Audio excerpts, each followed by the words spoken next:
We are moments away from the start of trading on what's shaping up to be a pretty terrible Thursday. Welcome back to Open Interest. I'm Katie Greifeld. You're taking a look at the reaction to President Trump announcing the highest American tariffs in a century. The S&P 500 down about 3.5% in the seconds before the bells officially ring and open this market. Of course, we're going to open, I believe, in correction territory, erasing 3 days of gains. It's a similar story if you take a look at all the other big benchmarks as well. I do want to point out that Newsmax is ringing the bell down at the New York Stock Exchange, closing 77% lower yesterday, down another 14% or so today, but still up several 100% so far. But the focus today, of course, is on the fallout. So we're going to do something special here. Let's break down the movers sector by sector, and we start with big tech, among the hardest hit. Bloomberg's Emily Grafeo is taking a look. That's right, Katie. And within technology, one of the stocks getting hit the hardest is Apple. Their manufacturing and supply chain seen really getting hit here from the tariffs. The iPhone maker is one of the firms most exposed to that tariff risk. The new reciprocal tariffs will reach 34% for China, bringing the total rate on Chinese goods to 54%. You look at what the street is saying. Bloomberg Intelligence said the new tariffs will likely squeeze Apple's margins, given they don't expect the company to hike prices to offset the effects of the tariffs.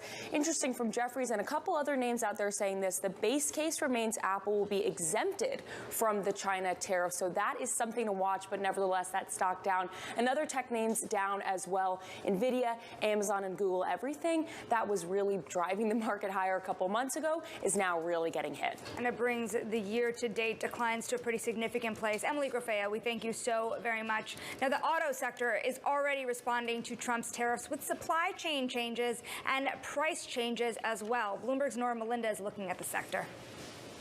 Well, Shanali, it's a really brutal day out here as we're looking at auto stocks. I've got eyes on Ford, GM, Stellantis, and Tesla. We're seeing a lot of these German automakers starting to actually figure out what they want to do. Do they need to move to the United States and start doing their production here? But nonetheless, we're hearing a lot of big names in Germany. They're saying that with German automakers being some of the most hardest hit, they're saying that this is just bad for the U.S. consumer. It's going to rise inflation. And so we have a lot of these companies like Volkswagen, Mercedes-Benz, and a few others that are scrambling to figure out what to do here. Tesla, of course, we know this to be a big Mag 7 name. It is one of the biggest decliners today as we're looking at everything here on Wall Street.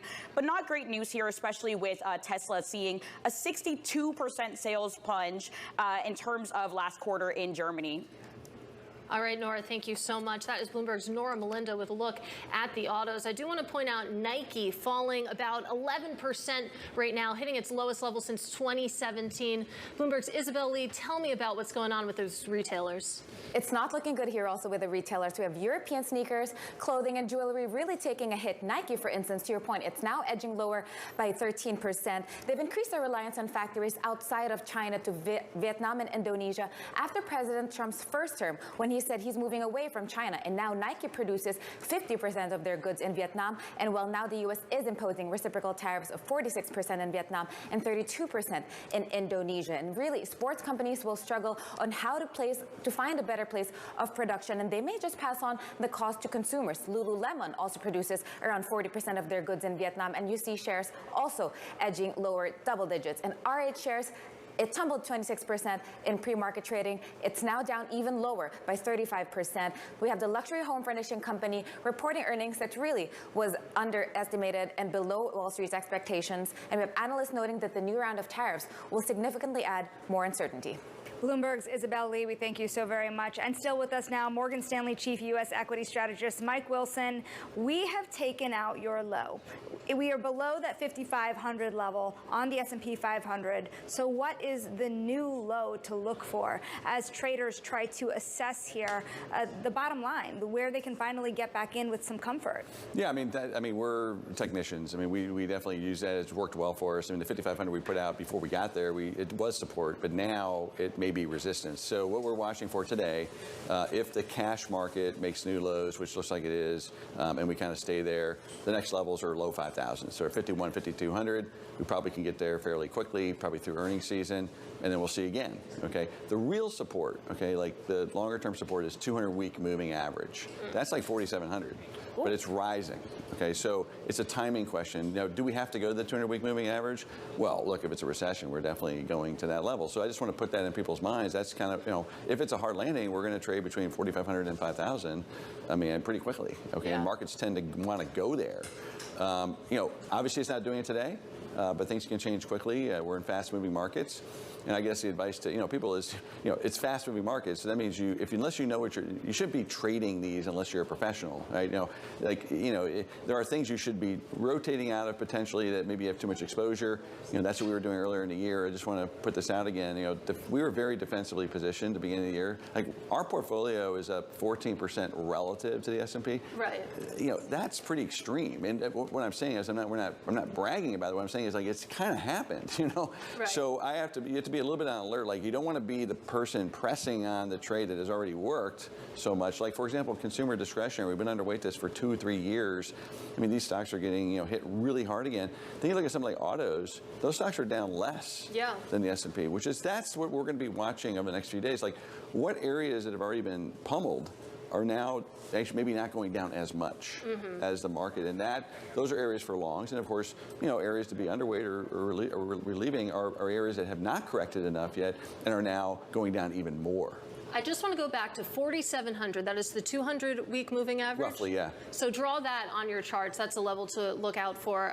We were talking a little bit in the break. You mentioned defensives, and it's notable that gold has been having a really tough time, even as you see bonds rally. And I want to get your thoughts, and we talked about this a little bit already, but what are the hallmarks of a disorderly sell-off? The narrative so far has been this is pretty much proceeded as usual. No panic here, but what would disorder look like in this market? Well, I talked about it already. I think credit markets and funding markets would be something that would get the Fed's attention as well. Like if you start to see, those markets trade in a, disorderly or just, not the way they've been trading, which is pretty solid. That's, I think, warning number one.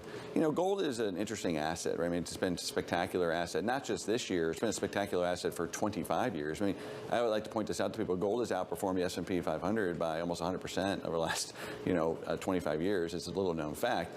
The risk for gold, something like that, which is a safe haven asset, is that's what you sell when you need to sell something, So we're definitely not there. Like, for example, in COVID, if you remember in COVID, when we had the final collapse, gold went down as much as the stock market. Why? Because that's what, you sell what you can, not necessarily what you want to. We're not, that's not where we are, okay? But those are the things you need to be watching for. That would, by the way, that would make me bullish if you saw liquidation like that. Yeah. We're not seeing that action this morning. No, I'll point out, Sonali, you take a look at investment grade credit spreads. You do see measures of risk rising in the corporate credit market, but investment grade spreads are still below 100 basis points. That certainly feels out of step with what we're seeing in the stock market today. Yeah, and I think about like the Mark Lasry trade, the JP Morgan trade going into this was, say, buy Ford bonds because you're not worried about Ford going underwater, but you can buy the bonds cheap. Let's see if that holds. But one thing I'm wondering about is how much volatility is ahead, given the tariffs, and also given, by the way, snuck in there yesterday, you had Treasury Secretary Scott Bessent giving a warning on the X date. We have to remember that those tax negotiations are also going on at the same time we're approaching a debt limit, and if you're worried about credit markets and Treasury markets and funding markets, isn't that a problem?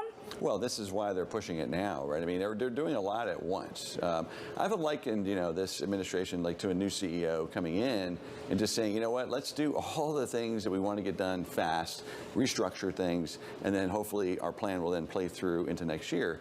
If we were talking about a stock right now, how would we be talking about this? We'd be saying, oh, there's a restructuring, there's a vision.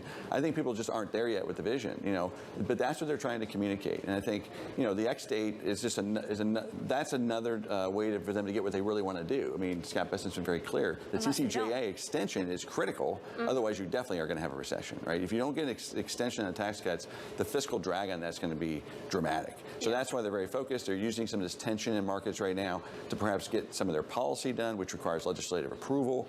it's messy. It's policy making, right? This is Washington at its best or whatever, right? Yeah, I love the idea of thinking about basically if this was a stock, what would we be saying? I'd be saying, what does the board think? I can't wait to listen to the earnings call and hear the analyst questions. Mike, we have to leave it there. You've been so generous with your time this morning. Really appreciate it. That is Morgan Stanley's Mike Wilson. Now, coming up, Trump slaps Vietnam with a 46% tariff rate, which could soon impact price tags for many top brands. We'll take a look at the sell-off in retail stocks next. This is Open Interest.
Welcome back to Open Interest. A quick check on stocks. 13 minutes into the session, I just want to show that the S&P 500 losses lessening right now. The S&P 500 down about 3.2%. Remember, we were close to a 4% drawdown in the pre-market, so we'll continue to keep an eye on that one. But it's time now for our top calls. Some of the analyst action in focus this morning, and first up, Bank of America double downgrading Lyft to a sell as its rival Waymo expands in California.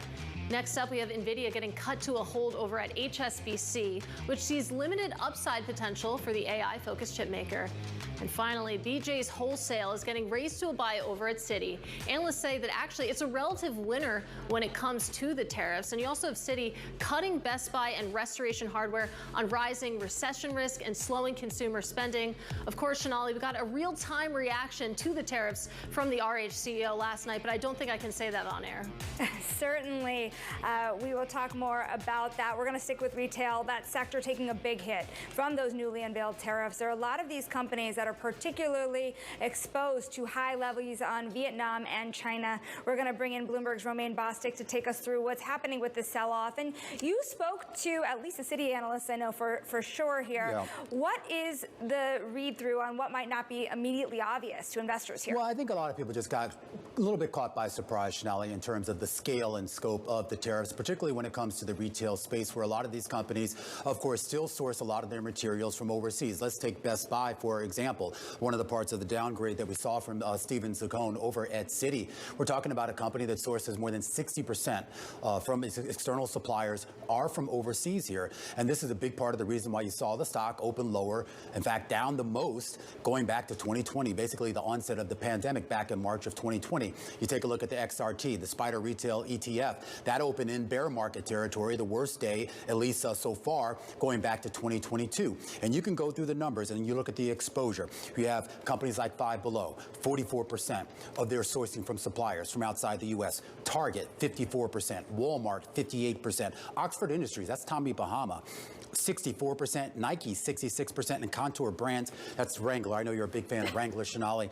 83% of their suppliers sourced from overseas. Yeah, it's pretty dramatic when you start to calculate all the input costs, but something that we've been talking about, and we had this conversation with Joe Feldman from Telsey yesterday, that it's kind of a double whammy, because you think about how much more expensive it's going to be to source those materials, but then you think about the consumer on the other side who has to buy these things. And this is the big issue, and you mentioned RH. We should just point out, Gary Friedman, the CEO, used some very colorful language on the conference call. That was a conference call that was taking place while the president was speaking. So they had to address this. And I will give you the family-friendly version of what he said, which was, we were surprised. He used a curse word in saying that. He said, quote, "We thought we saw it all until today." So this is a new one. He did also say, though, Katie, that he doesn't necessarily think the tariffs would stick, but he raised a lot of concerns about economic conditions, and that's a big part of the reason why you saw some analyst upgrades in the discount space. Think TJX, BJ's Wholesale, the idea that if there is an economic slowdown, those names would do better. You know, Romaine, this is a lesson I learned from you. You can say anything on TV once. Once, yeah. You may not have a job the next day, but, you know, look, I think the fact, and RH, we should point out, RH has always been very colorful in talking about macro and economic conditions, so that wasn't really unusual. I think it will be interesting to see what we hear from some of these other CEOs and C-suite executives, whether they articulate the potential pain in the same way that we heard from Friedman. Right now, we're just talking about an industry that tried to sort of adjust to those big tariffs that we saw back in 2017, 2018, pivoting away from China. You had Isabel Lee talking a little bit earlier about that pivot to Vietnam, about that pivot to Indonesia, about that pivot to Cambodia. Sorry, folks, but that's not going to help. Now it's going to cost you. You know, it's interesting, Katie. The other thing I would add to all this, too, talking about the consumer, you've seen estimates all over the place. You could have anywhere from $1,000 annually to, if you're Larry Summers believes $300,000 could be wiped out from the consumer wallet. The Budget Lab over at Yale says it'll amount to $3,300 annually per household wiped out annually. Yeah, and then it gets to this idea, too, of are those retailers in a position where they can pass those costs on? The answer probably is going to be no. And I think a lot of them are going to have to wrestle with that. Yeah, it'll be fascinating to watch sort of these dynamics we're talking about play out. I will note that the U.S. consumer has surprised to the upside. We'll see, of course, what the pain threshold looks like going forward. Our thanks, of course, to Romaine Bostick. He is the co-anchor of The Close. A lot of programming coming up later today, and we'll see what the market including The Close. 3 It p.m. starts at 3 p.m. I am really for that promo. I'm really interested to see what the market looks like when Romaine comes on air, because I was talking about this sell-off lessening. You have some of those dynamics still at play. The S&P 500 down about 3.5%. A look under the hood if we break it down by sector, mostly in the red, as you can see, but you do have some bright spots, and it's basically what you would expect. Very defensive. Consumer staples is your leader, up 1.4%. Utilities and healthcare also seeing a bit of a bid, but again, we'll just have to see how this trade develops. This is Bloomberg.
Welcome back to Open Interest. Let's take a look at the stock market. About 20 minutes into the session, the lessening continues. The pairing continues on the S&P 500. Still down over 3%. Again, we were closer to 4% in the pre-market.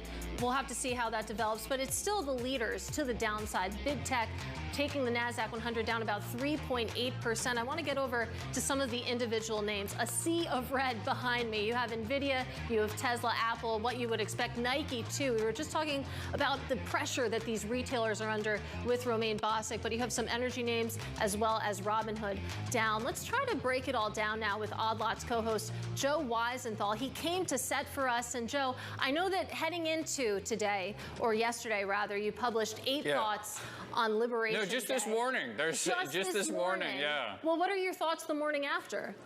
You know, I think yesterday was one of, if not the most surreal days I can recall in like 15 plus years of covering markets. I think, you know, it's like the first time I recall that an administration went into something with a policy that it knew was going to tank the market, and it just didn't care. And I think that's huge, right? This is a huge moment in American life because we're so used to policymakers, both at the White House or the central bank, at least having some sensitivity to the market. And you could say, like, policy shouldn't be geared towards what the market, like, that's a totally reasonable thing, but and yet they tend to be. And this is huge that they're like, well, actually, you know what? We know that everything that we're going to announce is going to hurt the market, and they don't care. I think there's a really big moment. Well, I'm going to steal a question from Jonathan Farrow, who made the point on surveillance this morning. Does the Fed blink first, or does the White House blink first? And it feels like coming into today or yesterday afternoon, there had still been some price and some hope of a Trump put. That's exactly right. And I think the Fed is very plausibly going to cut aggressively. And now, as we saw just several minutes ago, there's more cuts being priced in. But the question to my mind is, when you're doing, like, you know, large-scale restructuring of the global economy, your productive capacity shrinks because you don't have, you know, you have less complexity, you have less trade. So those cuts are going to be cutting into an environment of shrinking economic capacity. And so, like, the headroom you get in terms of growth, or the bump you get in growth before inflation picks up again, is likely to be lower than it otherwise would have been. Right. So I'm not even sure. I mean, like, you know, how much Fed cuts can do. Right. It's kind of, they could cut, but what does it do? And then the other question I have from you is, I'm trying to wrap my head around this. Help me understand this. So if you're putting these reciprocal tariffs on countries where we've essentially exported cheap labor to, right? The reason these deficits exist is because we've exported the labor and we're bringing back goods at a cheaper cost. It's not a real deficit. Why didn't you just go after the G10? I'll say two things about that. One is, you know, it's even generous to talk about some of these as, quote, reciprocal tariffs, given the methodology that was actually used, which is essentially not even measuring the tariffs. What it does is sort of back into an implied level of restriction from the amount of deficit. But then you think about what we're importing from some of these countries, and you think, like, well, what are we exactly trying to get back here? And so it's like, okay, you look at, like, Vietnam and Cambodia. Are we trying to get back, you know, sneaker manufacturing? My colleague on the podcast, Tracy, wrote a note this morning about the tariffs on the country of Nauru. Yeah. Like, are we trying to get back, like, phosphates? We actually have way more phosphates here than we have in Nauru that we're not using. Are we trying to bring that back? So it's like, there are certainly arguments that could be made, particularly in areas that are sort of like national security related, high tech related, where it's like, we have to think about our vulnerability to, like, other countries and so forth, about the fact that we don't produce something here. And the canonical example is semiconductors, which incidentally was exempted from the Taiwan tariff. So even that is sort of funny. But I think what's missing here from a sort of like markets econ standpoint is, like, what does that end state actually look like, right? What is the good thing? Because the idea of, like, okay, we're going to have some short-term pain, we're going to have a hit in the market, we're going to restructure, but for something good down the line, a lot of people are probably into that conceptually, but what does that thing actually look like? Because if it's trying to, like, get back textile manufacturing, do we have hundreds of thousands of people who want to work there? It sort of strikes notes similar to what we were talking about with Stefan Seelig, basically. What is the goal? And that hasn't quite been articulated. To your point, I heard Howard Lutnick talking this morning again about fentanyl, so clearly this is still a drug war in some senses.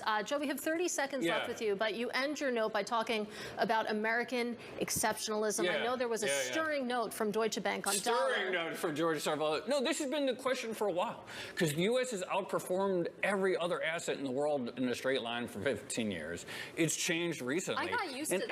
I know, I thought it's like, yeah, you're a fool if you diversify, right? Yeah. You'd feel dumb if you diversify. And there's so many people all in on the U.S., and now this is the central question that investors are asking. Although it's crazy, Barclays this morning, even Mike Wilson now questioning the Europe trade that had been taking off this morning. Joe, we thank you so much. Thanks for having me. Anytime. Keep the words flowing. We love reading Anytime. them. Keep typing away. Yeah, that is I love typing. Joe Weisenthal, the host of the Odd Lots podcast. Don't miss that as well. Some great content there for you to make sense of what's going on. And coming up in the next hour, we're going to give you Citi strategist David Groman, incoming Allspring CEO Kate Burke, and Olivia Landau of The Clear Cut. Stick with us. This is Open Interest.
We're 30 minutes into the trading day after the big day. Welcome to Bloomberg Open Interest. I'm Katie Greifeld. And I'm Sonali Basak. Matt Miller is off today. Let's get a check on these markets. The S&P 500 down about 3.5%. Tech is leading the charge to the downside here with the NASDAQ 100 off about 3.8%, off session lows, but still a wipeout and then some. The Russell 2000 not on the screen, but entering a bear market.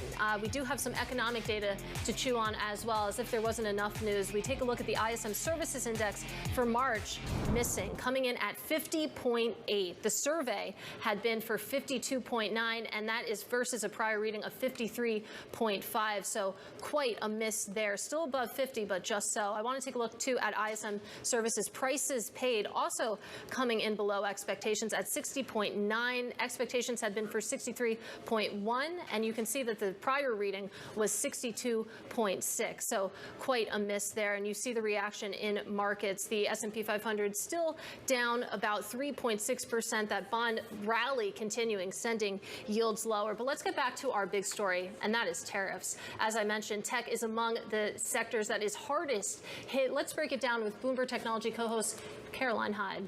MAGA has come for Mag 7. We are seeing a significant sell-off, the worst on the Nasdaq 100 since 2022. $300 billion alone wiped out of the market capitalization of Apple. We're off by 9% for that name. Extraordinary notes coming from Rosenblatt, for example, saying, quick back-of-the-envelope math, this is going to blow up Apple. They say that they cannot really understand that Trump would want to blow up an American icon, but it looks tough at the moment. Jefferies, for example, saying they think eventually Apple will be exempted, as they were under the previous Trump administration. And actually, you've got the likes of Wedbush saying maybe this is a buying opportunity because this is going to be temporary in nature. However, overall tech spending is going to be on ice. So that sort of downdraft risk aversion is going to slow sales, not just for the hardware giants, and Dell is currently off by almost 20% today, but the software giants. That's why Microsoft is down. Meta, Alphabet maybe get hit by reciprocal nature, the retaliation coming from Europe where they eye a digital services tax hike. That's going to impact their revenue significantly. So across the board, this is just a washout for big tech. Brutal headline. Apple erasing over $255 billion in value, and on a closing basis, not on an intraday basis, but on a closing basis having the worst day since 2020. That is Caroline Hyde. Now we're also watching the auto sector. They have been responding. They've been already responding to Trump's tariffs with supply chain price changes, and already have taken big hits this year. Nora Melinda is looking at the sector today. Shanali, I'm seeing red all across my screen as I'm looking at German automakers. I'm looking at Tesla. We've got Stellantis in focus. That's the maker of Jeeps. They're actually already temporarily halting some of their production in Canada and Mexico. We are seeing this as a lot of people are making these big reactions to that news that we got yesterday, less than 24 hours ago.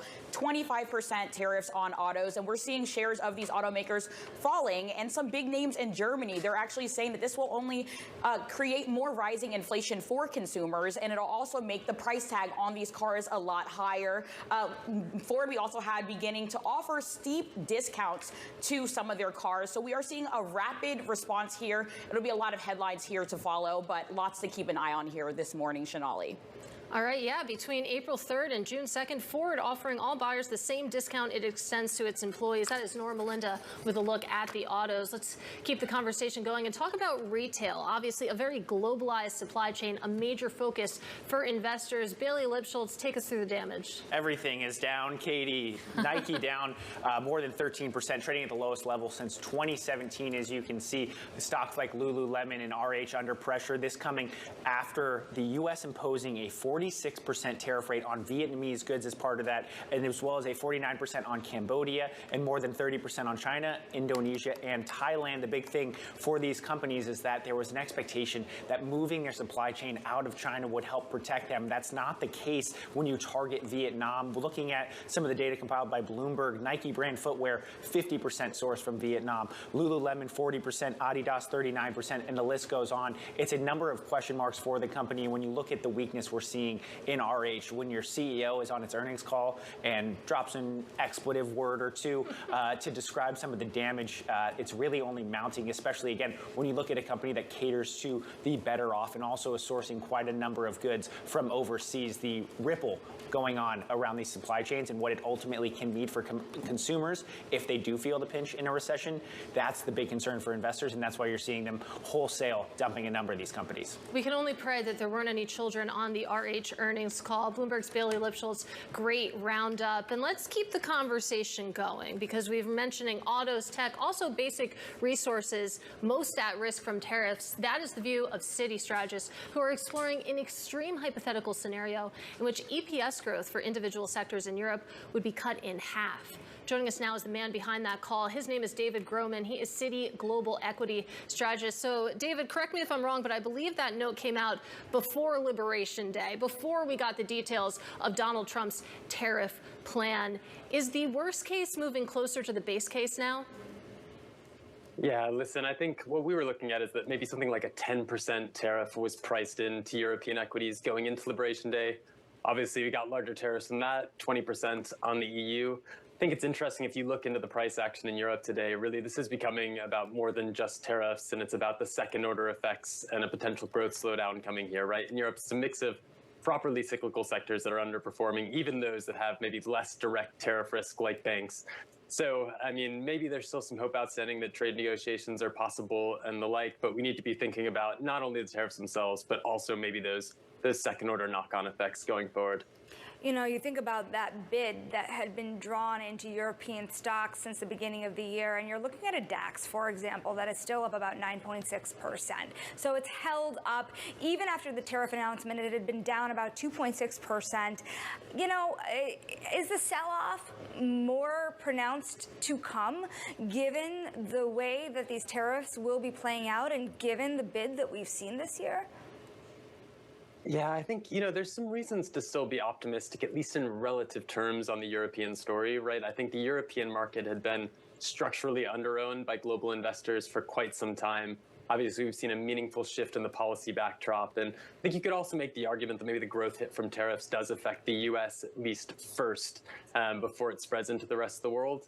And I think if we're in this environment where the U.S. is slowing, but the rest of the world is more resilient, that's ultimately an environment that could still favor Europe. But obviously, right, if we spill into an environment where the U.S. is going into a proper growth slowdown, a proper recession, I think some of these higher beta markets like Europe are going to get caught up, right? If the U.S. has an earnings recession, what we found is that over the past 20 years, Europe almost always has one too, right? So you need to be thinking about, is this just slowdown or is this something worse? And I think that starts to question, how long can these high beta markets continue to outperform? Yeah, David, forgive me for using a cliche, but the U.S. sneezes, the rest of the world catches a cold, at least as you lay out. That has been the story of earnings. But I want to talk about where you might want to hide out. I mean, you wrote in that note that it's autos, tech, basic resources most at risk here. When you take a look at the sector level of the European equity market, where's the best place to hide out, for lack of a better term?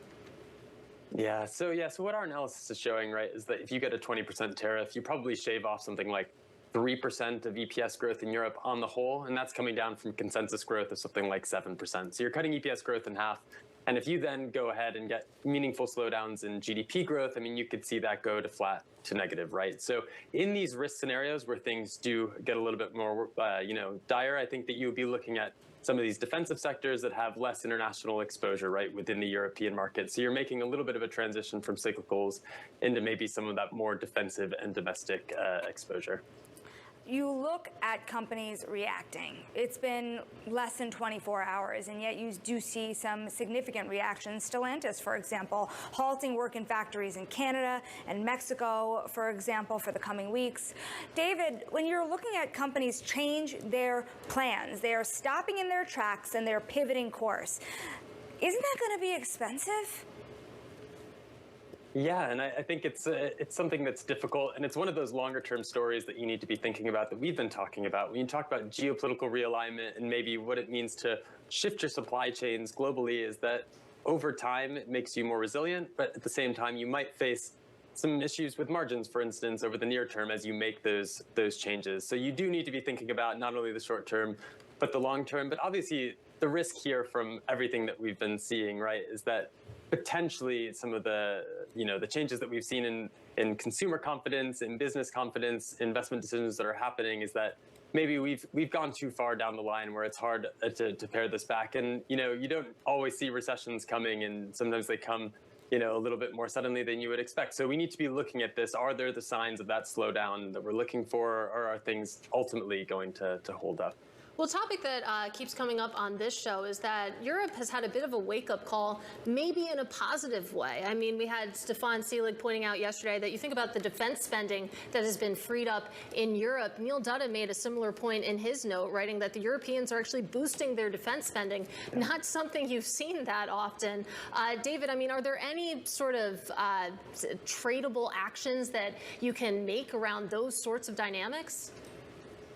Yeah, and I think this is the key point with the European story, right, is that something has fundamentally changed, at least for the medium-term picture. So, right, if you look at consensus EPS growth forecasts for Europe out over the next 5 years or so, right, it's something like plus 9% growth per annum that's penciled in. It's probably a little bit too high. It might come down over time. But think about that number.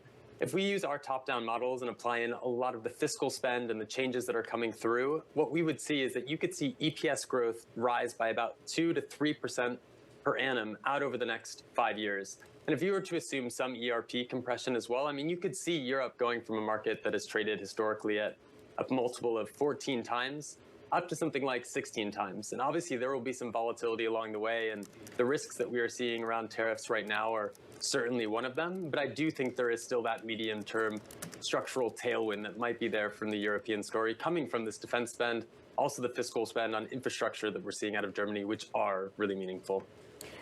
David Groman of Citigroup joining us now. And of course, Katie, we know that all of the tariffs are not created equal here. I'm looking at a bump by our deputy editor-in-chief saying that you better buy your Swiss chocolate now, because the Swiss are hit harder than the EU, as Rolex and Swatch are going to face outsized tariffs. He would say that, wouldn't he? I think he's a fan of Swiss chocolate, but I mean, clearly a lot of auto buyers had the same idea. You saw that pull forward in the delivery numbers, so clearly consumers trying to get ahead of these tariffs. We're going to talk more about that, and we're going to talk more about what the Commerce Secretary said, because he said, Howard Lutnick said the U.S.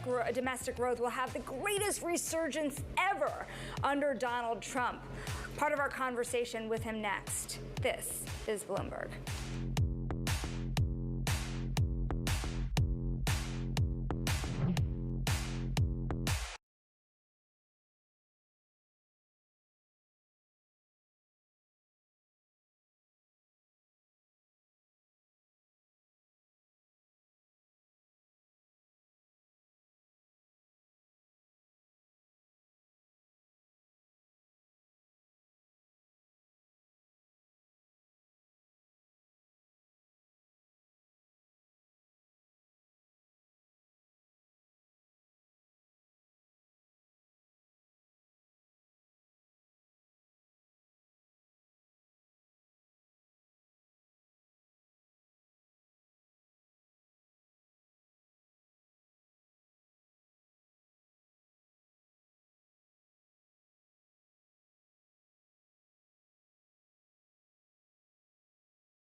Donald Trump is focused on the economic pain that the United States of America has suffered over decades.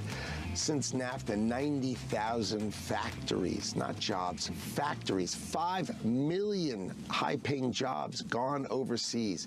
He's focused on the U.S. worker and the U.S. economy.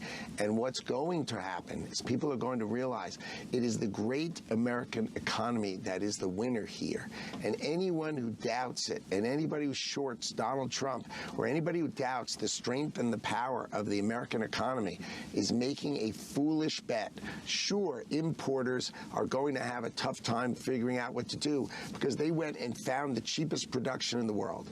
It's time to bring that production home, to have the smart, amazing people who run American companies figure it out, bring robotics back to America. And I would say that United States domestic growth is going to have the greatest resurgence ever under Donald Trump, and that's what he has set in motion yesterday. You'll accept it takes time to engineer a supply-side response, though, sir.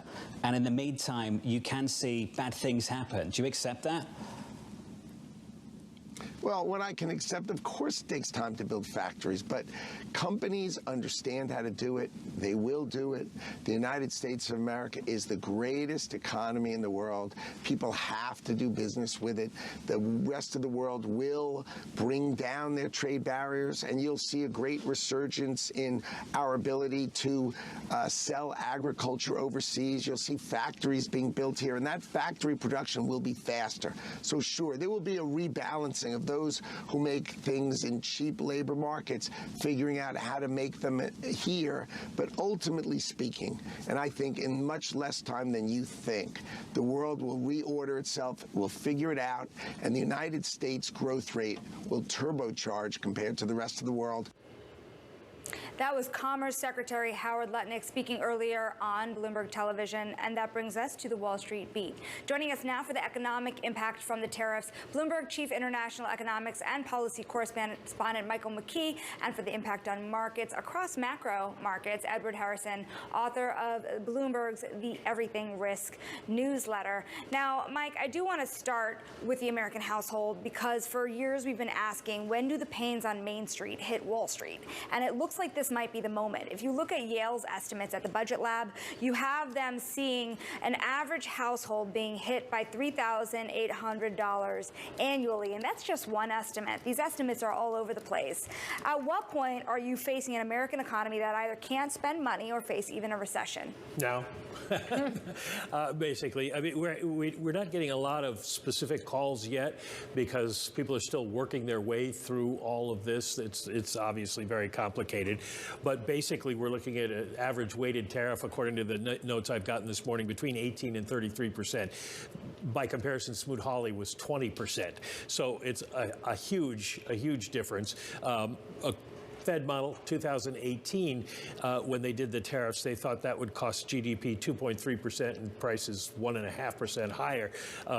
Probably all of that is going to be incorporated into models for this year. So it leaves the American people much worse off. As you note, the tariffs are going to cost, we pay, this is a tax. We're going to pay, according to the notes in today, somewhere between $400 and $800 billion in additional taxes here, which means it works out, if you divide it up by the weight, about $1,400–1,500 per person. You were talking about per family, per person. And that's going to hit even harder at the lower income levels. So it does set us up for a real retrenchment when people start to think, I'm not going to have the money to deal with this. Right, yeah. I mean, you take a look at JP Morgan's Michael Feroli saying that this plan is equivalent to the largest tax increase since 1968. You had UBS economists saying that real GDP could be hit by 1.5 to 2 percentage points in 2025. And I want to come to you on the market reaction because we've seen a big sell-off, obviously, in the equity market. The S&P 500 down about 4%. The bond market, 10-year Treasury yields, 4 is a recurring number here because 10-year yields broke below 4% briefly just a little while ago. The view of Ian Lingen over at BMO Capital Markets was basically that bond market sentiment here is going to follow stock market sentiment. If stocks continue to slide, you'll continue to see bond yields slide. Is that your view as well?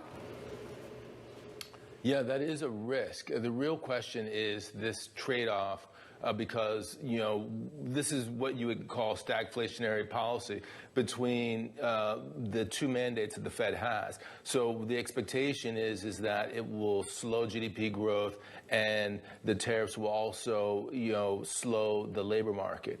The question is, what happens to inflation? If inflation increases enough that the Fed can't look through it, then what we're seeing in the bond market today is going to be backed out at some point in the future. What we've seen today is, a pricing in of 50% of a fourth cut in 2025. You're only going to get that kind of cut if the Fed sees extreme weakness in the labor market and also the inflation numbers are low enough that they can look through them thinking that this is a one-time price step up. But if we get something north of 3% already, even before the tariffs come into play, the Fed's hands are going to be tied, and you will see the bond market move in the same direction as the equity market. Ed, when you take that 50% chance of 4 cuts, you think about Renaissance Macro. Neil Dutta was one of the people making that call.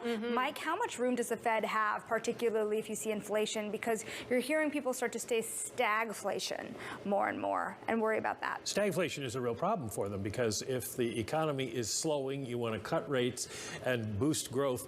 If the economy is seeing inflation rise, you want to raise rates and choke off inflation. And if you're somewhere in the middle, it's really hard to deal with. Right now, I think the Fed is just going to sit tight for a little bit and see how this plays into the economy overall and see how bad we see growth go down. If growth doesn't go really bad, if people sort of hang in there, then they can leave rates where they are now to keep inflation from rising as they're doing their current policy.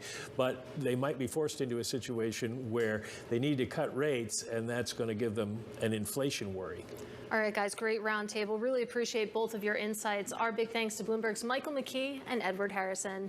And for the latest news and analysis on Trump's global tariff rollout, check out our live blog at TLIV Go on your Bloomberg terminal. This is Open Interest.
Welcome back to Open Interest. Let's get a check on these markets right now. That sell-off deepening once again. The S&P 500 down by more than 4%. A lot of that pain coming out of the tech sector. You have more than 400 names in the red right now. It's led by the likes of Apple, Amazon, Nvidia, Meta. The list goes on. I want to highlight volume here. Trading volume off the charts right now, but I believe we actually can chart it. You're taking a look.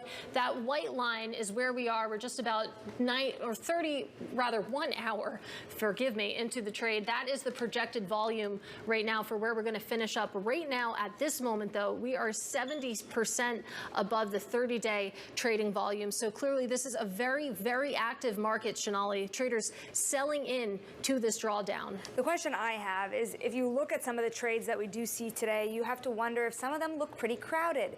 The discretionary trade, the bond market, if any of those were to reverse, how much dry powder is there to be had if we do see those lows that Mike Wilson was talking about? You said 4,700 on a 200-day that we're watching? 200 weekly average. Right. That is the 200-week average. That is the level that Mike Wilson is watching. And coming up next, we're going to take the pulse of the asset management industry with Kate Burke. She is the new CEO of Allspring. She joins us exclusively next.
Let's get a check on these markets because we are looking at markets S&P 500 near but off of session lows at 3.8%, almost 3.9% lower. Looking at the NASDAQ 100 taking even more pain, down more than 4.2%.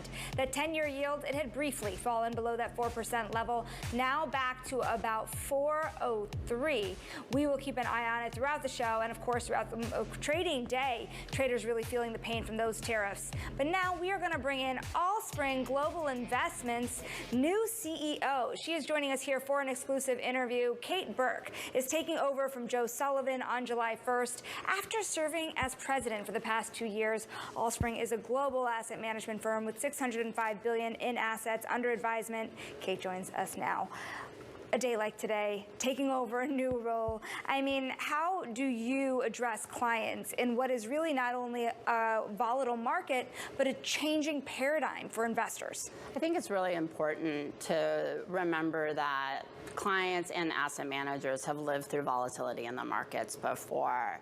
And what is most important is to look for opportunities when you see this kind of dislocation and stay the course. So ultimately, as long-term investors, you want to be able to respond in your portfolio and make adjustments when you see something like this happening, whether it's in your fixed income portfolio or where you're overweight in equities.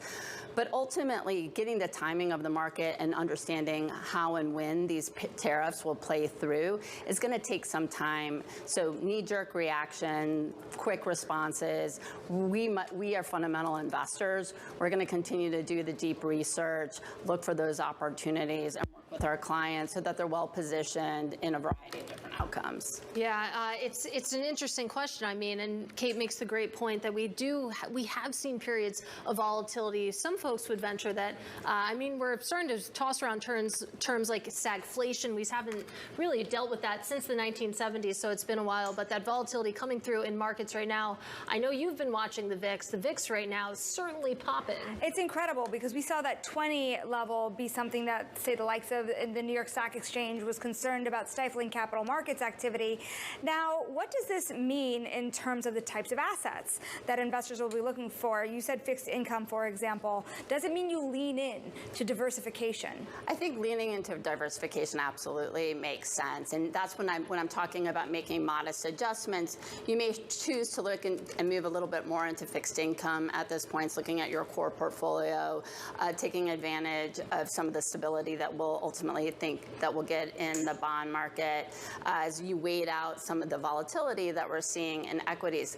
But even then, you have to be careful because ultimately the credits of many of these companies are going to be also impacted by these tariffs. Right. And so understanding how that plays through is, again, why fundamental research, I think, is so important in this type of market. Because while you can have this big macro impact that's happening really across the globe right now as we await responses from different countries in terms of what they will do in reaction to this, there's going to be a lot of new information coming. And having fundamental analysts and portfolio managers looking at the fundamentals of those companies, understanding what their supply chains look like, where will that impact happen, right. and then looking for those opportunities. There will be, in times of dislocation, there's always opportunities to get into great companies whose valuations may have been high, and now you have this opportunity from a long-term investment to take advantage of that and add to your positions there. So I hear the case for active management coming in strong there. Before we get too much into asset classes, I actually want to take a global perspective right now, because the conversation we've been having really for the past several weeks at this point has been American exceptionalism. You think about these tariffs, you look at the reaction in markets, and you have to wonder, I mean, is the case for investing in the U.S. weakening right now? Well, I think that the question of how these tariffs will play out globally is still unknown. You certainly have seen reports of people saying you should be looking more, that this might be an opportunity where Europe, where it has not outperformed in some period of time, that there could be a window where you see that. But they're also going to be impacted by the tariffs. And so I think the question we're really facing is what is it going to do for the global economy? This is not going to be limited to impacting the U.S. economy, but much more broad in its impact, and understanding again where those supply chains, where you're going to see the disconnect between the tariffs, where you're going to see different consumer behavior as an outcome of this. Certainly prices are going to go up across the globe as a result of this, and that means consumer demand is likely going to be impacted.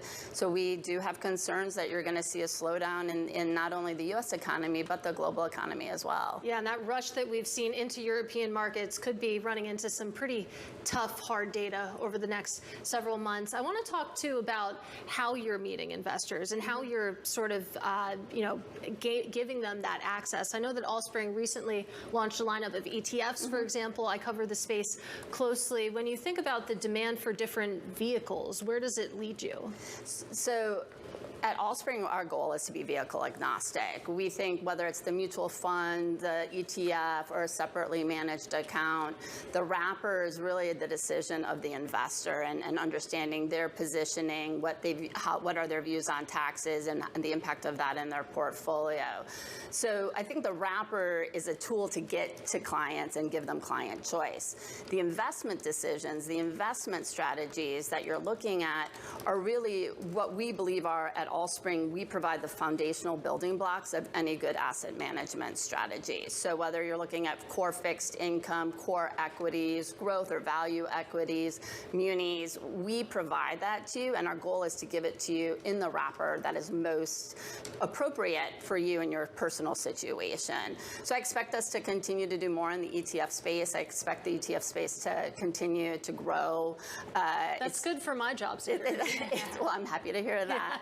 It's still small in terms of its overall size versus mutual funds and separately managed accounts. So I think there's tremendous opportunity for the ETF market to continue to be a growing vehicle. Kate, congratulations on the new role. Of course, that is Kate Burke. She is the incoming Allspring CEO. Now, I want to bring you some breaking news as well, because we are watching the fallout from Trump's tariff announcements, and now we have France's Emmanuel Macron urging companies to pause U.S. investments. He's speaking to industry groups affected by the tariffs. Of course, this is just one of the countries we're watching out of many. And even before the tariff announcements, Katie, we had heard from other regions, like, for example, in China, where they have already taken moves to limit the amount of money coming into the United States after these levies. From Germany as well, and we know that Macron had believed that the European Union should be ready to respond with options such as targeting U.S. tech and services. That had been our reporting, and now we've gotten the confirmation. You take a look at what the currencies are doing in response. I'm looking at Euro USD, that pair not responding too much, but already we'd seen the reaction. Euro USD, the euro stronger by about 2.4% against the dollar right now. That pair trading at 111 thereabouts. So we'll continue to monitor that story. But let's take a look at what's moving in the U.S. equity market and get to the single stock level now with Bloomberg's Isabel Lee. Hey, Katie, we're looking at Nike. Shares are edging lower by 13%. That's the lowest since 2017. So we have Nike increasing the reliance on factories like Vietnam and Indonesia, and that's after President Trump imposed tariffs in China in his first term. And now Nike produces 50% of their goods in Vietnam. And yesterday we saw that Vietnam was imposed with a 46% reciprocal tariffs and 32% on Indonesia. So these companies will really struggle to find a place for their production, and it's either they will absorb the cost or they will be passed on to consumers. Next, we're looking at Apple shares. This is also looking bad because shares are edging lower by nearly 9%. It's pared back some of those gains, just 8% now, at erasing $255 billion in market value. So even after the company's years-long effort into insulating itself from trade wars and supply chain disruptions, they're still really hammered. Apple, their supply chain is largely in China, and that's really affected because China tariffs will reach 34%. That will bring the total rate on Chinese goods to around 54%. And the thing is, tariffs also cover Apple's other manufacturing areas. For instance, India is where they build iPhones and AirPods, and Vietnam is where they make some AirPods, iPads, and Apple Watches. And lastly, Stellantis. This is also not looking good. We know that President Trump's decision to impose 25% tariffs on autos goes into effect Thursday. And we have Stellantis planning to temporarily halt their production in Canada and Mexico. So this is the first concrete effects of the tariff. It's unclear how long they will pause their Mexico operations, but at least for the Canadian one, it's going to be 2 weeks beginning Monday. Back to you, Katie. Isabel, we thank you so very much for looking under the hood. Now coming up, we're going to take a look at the tariff impact on the jewelry business. Olivia Landau, founder and CEO of The Clear Cut, joins us on how her firm will be impacted next. This is Bloomberg Open Interest.